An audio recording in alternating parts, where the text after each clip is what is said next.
Should they be? I don't know. Will they be? I think absolutely.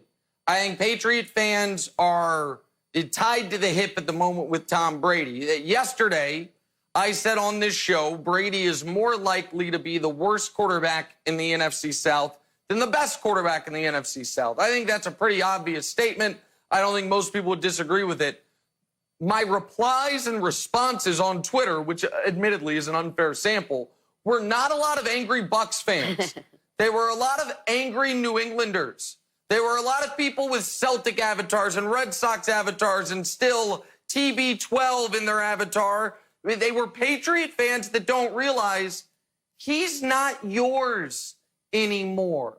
He is now a different, he is now a Bucs fan's problem or Bucs fans' pleasure, depending on how you look at it.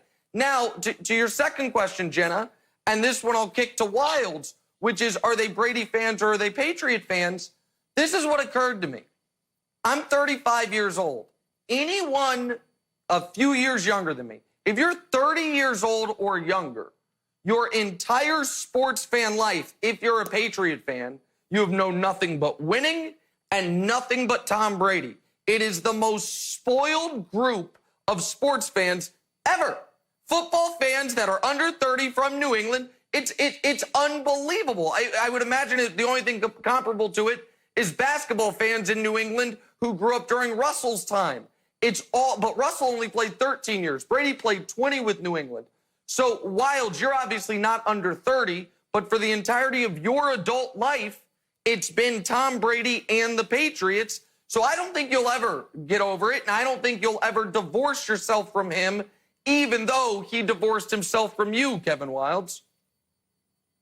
Yeah, okay, let's relax with the divorce talk. It's more of just like a nice separation. Remember, he only signed a 2-year deal with a no-trade clause, so maybe he's coming back, Nick. Part of me, I swear to God, part of me is holding out hope that he comes back and like signs like a 1-day contract or comes in at the end. That actually crossed my mind when I saw that he had a no-trade clause and he couldn't franchise him. All right, so I think the other emotional part of this is no one realizes, unless you live in New England, like how bad we were for the history of the franchise. And then the whole thing flipped, and it was because of Tom Brady and Bill Belichick. And that's why I'm still holding on so tightly to Bill Belichick. If they both left, it would be an absolute disaster. But the fact that this was a franchise-changing player, like, of course I'm going to root for him. I want him to do well. Greg, let me ask you a question. So you were in Green Bay when Brett Favre left. Aaron Rodgers was the heir apparent. And if I remember correctly, Aaron Rodgers proved to be the right choice at the time. You saw that transition take place.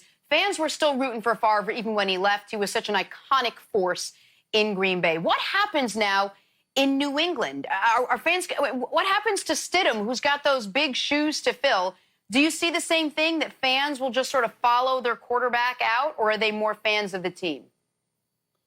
I think in terms of the Brett Favre, Aaron Rodgers situation, it was slightly different. You drafted Aaron Rodgers, and he sat behind Brett only for a couple years and then took over. And I think the breakup was a little different with Brett.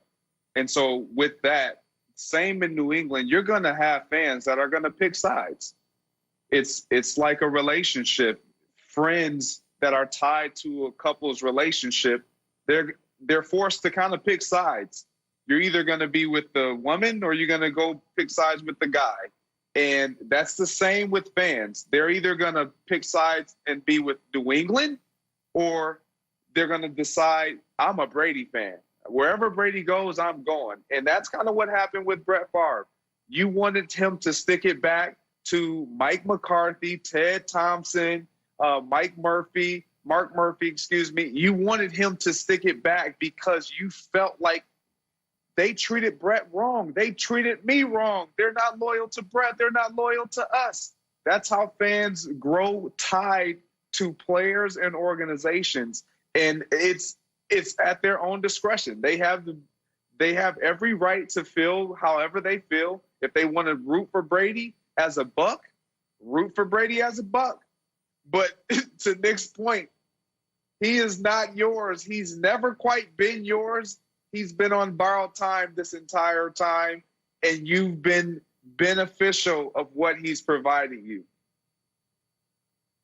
He might be Kevin Wildes, just like LeBron might be Nick. But, Nick, I'm curious to know what your thoughts are on what Greg had to say. I think Greg put it perfectly, and I don't mean disregard the question, but if I may, I'd really rather address what Wildes had to say, because Wildes, listen, I'm not, you might not be a child of divorce. I am a child of divorce. You are clearly still believing, but I think they're going to get back together. I went through that phase in real life. My parents, I was like, no, they'll get back together one day. Ain't never happened, man. You're holding out hope. Wait, Brady wants to play till he's 45. There's only 2 years on his deal. Maybe in 3 years he comes back. He ain't coming back, bro. And for you and for Patriot fans, here's the deal. You're split between mom and dad. My question is, who gets you on the weekends? My question is, who actually are you with on Sundays? Are you with Tom or are you with the Patriots? Because this year you don't have to play each other. But in 2 years, assuming Tom makes it to 2 years, you will be playing Tom Brady in Gillette. You said yesterday those tickets are going to be $10,000. You got plenty of money. You're a television star now. You'll be there. Who you rooting for? I'm just asking you, Wildes, before we go, when Brady plays the Patriots, who are you rooting for? Okay, so I will be you can root for both. You root for a good game, but you want the Patriots to win, but Tom Brady to have one of those like 5 touchdown games. And I came up with some horrible math. I also need to bring my kids to that game. So now it's going to be, I got 2 kids. It's going to be like 30 grand.